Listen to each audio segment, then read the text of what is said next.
आप क्या नाम है? नंदाबेन। नंदाबेन। तो आप अभी सड़क पे उतरी हैं, आपकी फैमिली में कोई पीता है शराब? हाँ, हमारा फैमिली में हमारा लड़का पीता है। अच्छा, लड़का पीता है। हाँ, तो शराब नहीं, वो दारू पीता है। हाँ, तो वो अड्डा बंद करे तो क्या पीवा जाए? पुलिस वाला बोलता है कि तुम्हारा लड़का ने क्यों जावा जाओ, तो तुम्हें अड्डा बंद करो तो हमारा लड़का नहीं जाता।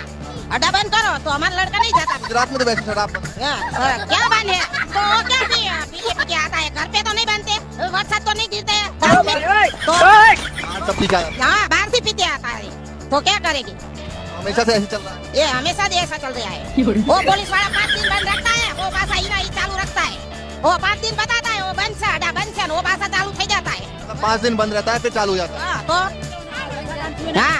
તો નમસ્કાર મિત્રો, વિડીયોમાં તમારું સ્વાગત છે। આ હંસાબેનના જેવા બીજા ડુપ્લિકેટ બેન આવી ગયા છે। તો મિત્રો ખરેખર આમનો પણ વિડીયો સોશિયલ મીડિયામાં અત્યારે ધૂમ મચાવી રહ્યો છે। મિત્રો ખરેખર હંસાબેનનું પતી ગયું, એમનું માર્કેટ જતું રહ્યું, કારણ કે આ બેન અત્યારે શરાબને દારૂ કરી રહ્યા છે। વિડીયોની અંદર તમને કેવું લાગ્યું, મજા પડી ગયા છે તો વિડીયોને શેર કરી દીધો, બીજા સુધી પહોંચાડી દીધો મિત્રો। અને તમે આ હંસાબેનના બેન, એમનું નામ છે મિત્રો નંદાબેન। તો તમે શું કહેવા માંગો છો આ નંદાબેન માટે, તો કમેન્ટમાં જરૂરથી લખજો, કારણ કે અત્યારે માર્કેટમાં વિડીયો ચાલી રહ્યા છે। હંસાબેન ભરતભાઈ પરમાર તો પતી ગયું મિત્રો, એ ચાલી ગયું, હવે નંદાબેનનો વારો આવી ગયો છે। તો નંદાબેનને કોણ સપોર્ટ કરવા માંગે છે મિત્રો, વિડીયોમાં તમે જરૂરથી કંઈક જણાવજો। તો મળીશું આ બીજા વિડીયો સાથે, ત્યાં સુધી રજા લઉં છું। જય હિન્દ, જય ભારત।